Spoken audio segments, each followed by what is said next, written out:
Hello students, मैं उम्मीद करता हूं कि आप सभी लोग अच्छे होंगे। आज दिनांक 13 फरवरी 2023 हिंदुस्तान पटना संस्करण में बीपीएससी से संबंधित एक महत्वपूर्ण खबरें प्रकाशित हुई है। शीर्षक है बीपीएससी अब अलग अलग पीटी नहीं, 30 सितंबर को कॉमन टेस्ट। तो बीपीएससी अब एक तरह की प्रारंभिक परीक्षाओं के लिए संयुक्त प्रारंभिक परीक्षा यानी कॉमन पीटी लेगा। इसकी शुरुआत इस वर्ष 30 सितंबर से होगी। आयोग के अध्यक्ष अतुल प्रसाद ने रविवार को संवाददाता सम्मेलन में बताया कि सरकार की सहमति के बाद आयोग तैयारी में जुट गया है। बीपीएससी सिविल सेवा प्रारंभिक परीक्षा के अलावा सीडीपीओ, एपीओ या अन्य समान श्रेणी की परीक्षाओं के लिए एक ही पीटी लिया जाएगा। 30 सितंबर 2023 को पहली बार कॉमन पीटी का आयोजन होगा, यानी कि अभी से ही जो संयुक्त प्रारंभिक प्रतियोगिता परीक्षा यानी कॉमन पीटी जो होने वाली है उसकी तिथि निर्धारित कर दी गई है और वो तिथि है 30 सितंबर 2023। इसमें 69वीं संयुक्त परीक्षा के अलावा अन्य विभागों के लिए भी परीक्षा होगी।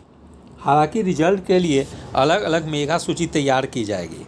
वैकेंसी मिलने के बाद पहले से तैयार मेगा सूची से संबंधित विभाग के लिए प्रारंभिक परीक्षा का परिणाम जारी कर दिया जाएगा। उन्होंने बताया कि कॉमन मुख्य परीक्षा के आयोजन पर भी विचार चल रहा है। परीक्षा में शामिल होने वाले विभागों से सहमति मिलने के बाद इसे लागू करेंगे। इस बदलाव से अभ्यर्थियों को बार बार परीक्षा देने से मुक्ति मिलेगी, समय पर रिजल्ट भी आएगा। अब परीक्षा केंद्र के लिए मिलेगा विकल्प। आगामी संयुक्त परीक्षा में परीक्षा केंद्र के शहर चुनने के विकल्प दिए जाएंगे। इसमें गृह जिला का विकल्प नहीं होगा। महिला व दिव्यांगों को उनके नज़दीकी सेंटर दिए जाएंगे। फिर 68वीं प्रारंभिक परीक्षा संपन्न 24 मार्च को आएगा परिणाम। तो बीपीएससी 68वीं संयुक्त प्रारंभिक परीक्षा रविवार को संपन्न हो गई। परीक्षा शांतिपूर्ण तरीके से हुई। आयोग अध्यक्ष अतुल प्रसाद ने बताया कि 3.5 लाख से अधिक अभ्यर्थी परीक्षा में शामिल हुए। परिणाम 24 मार्च और मुख्य परीक्षा का आयोजन 12 मई को संभावित है। फिर क्या क्या होगा इसमें, जो कंबाइंड जो पीटी ली जाएगी सभी परीक्षाओं की, तो एक ही आवेदन सभी श्रेणी के लिए मान्य। पदों के लिए अलग अलग टिक करेंगे अभ्यर्थी। रिजल्ट के लिए अलग अलग मेगा सूची बनेगी। वैकेंसी मिलने पर विभागवार बनेगी मेगा सूची। तो एक अच्छी बात है कि अब अभ्यर्थियों को कई परीक्षाओं के लिए आवेदन नहीं करनी होगी। अब वे लोग एक ही आवेदन से कई परीक्षाओं के लिए एलिजिबल हो जाएंगे। साथ ही उन्हें अब अलग अलग पीटी कई एग्ज़ाम की नहीं देनी पड़ेगी। एक ही परीक्षा से वो पीटी अगर क्वालिफाई कर जाते हैं तो अन्य सभी एग्ज़ाम के लिए वो एलिजिबल हो जाएंगे। तो इस प्रकार से 69वीं बीपीएससी से बिहार लोक सेवा आयोग में कई महत्वपूर्ण बदलाव देखने को मिलेगी। सबसे पहले ये होगी कि अब जो है समान योग्यता वाले जो होंगे उसके लिए एक ही कंबाइंड पीटी हो जाएगी। इससे अभ्यर्थियों को समय की भी बचत होगी और आवेदन भी अलग अलग नहीं करने पड़ेंगे।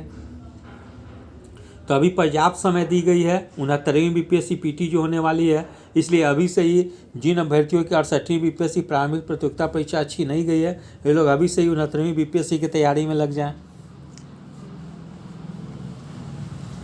फिर है बीपीएससी 68वीं पीटी शांतिपूर्ण संपन्न, मुख्य परीक्षा 12 मई को।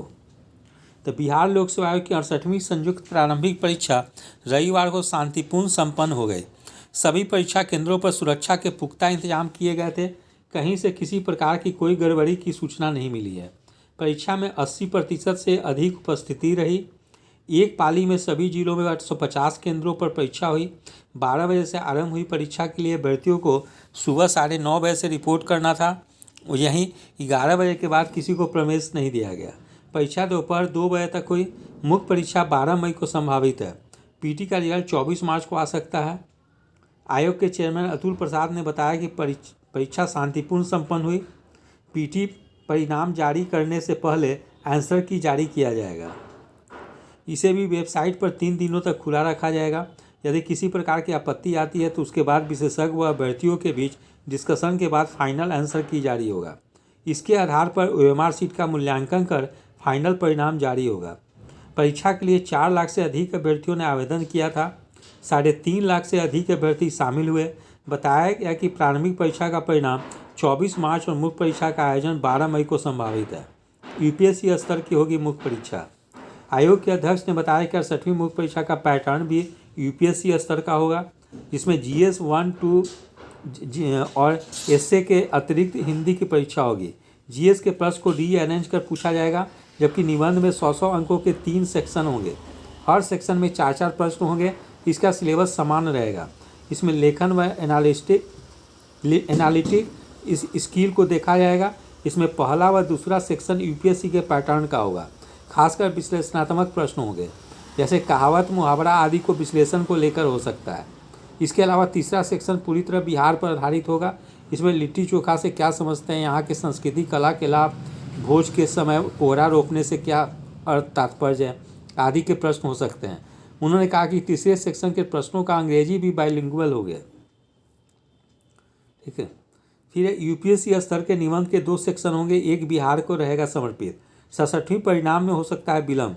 चेयरमैन ने कहा कि 67वीं मुख्य परीक्षा के परिणाम में थोड़ा विलम्ब हो सकता है, लेकिन इसमें लगने वाले अधिक समय को साक्षात्कार को लंबा खींचने के बजाय इसे अधिक बोर्ड बनाकर कम समय में फाइनल परिणाम पूर्व निर्धारित समय पर ही किया जाएगा।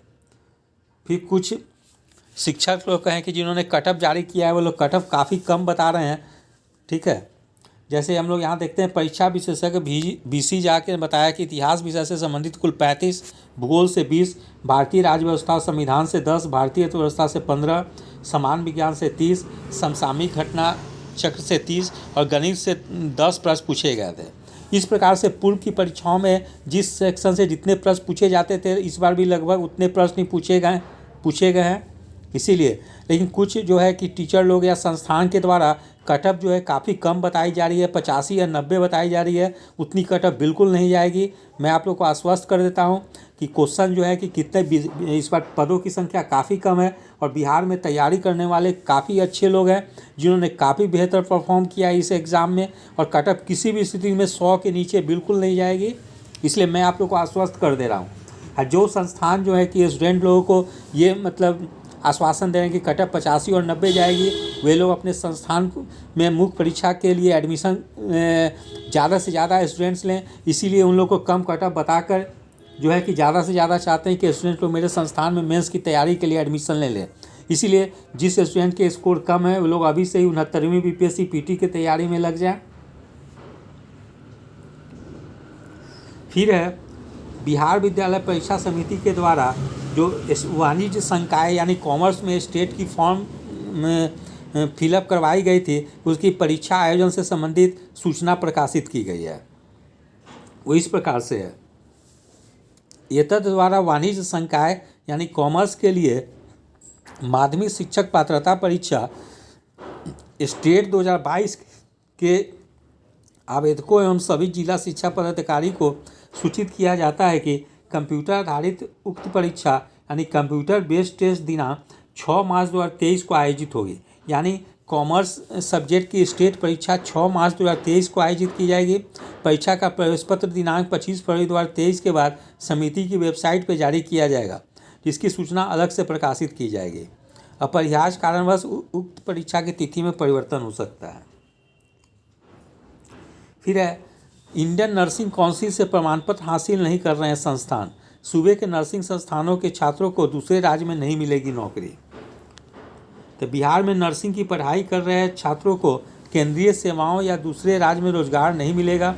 इसका मूल कारण राज्य में चल रहे नर्सिंग संस्थानों की ओर से इंडियन नर्सिंग काउंसिल से प्रमाण पत्र हासिल नहीं करना।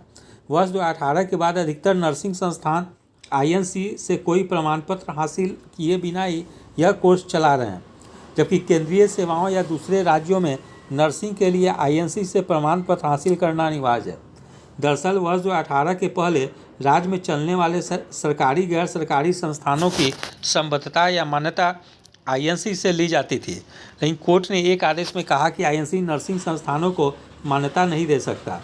यह अधिकार राज्यों को होना चाहिए, लेकिन कोर्ट ने अपने फैसले में यह भी कहा कि आईएनसी राष्ट्रव्यापी एक मानक तय करे जिसके तहत इस संस्थानों में पढ़ाई हो।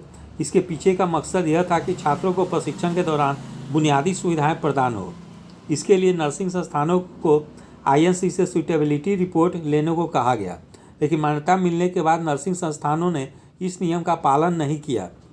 निजी संस्थानों की कौन कहे, सरकारी संस्थानों की ओर से भी आईएनसी से किसी तरह का प्रमाण पत्र नहीं लिया गया। इस बीच 2-3 बैच में 10,000 से अधिक छात्र पास हो चुके हैं। फिर है वर्ष 2018 के बाद के संस्थानों ने केवल बिहार सरकार से ली है मान्यता, जबकि ऐसे संस्थानों को आईएनसी से लेनी है सुटेबिलिटी रिपोर्ट। नियमित रूप से प्रशिक्षण जरूरी है।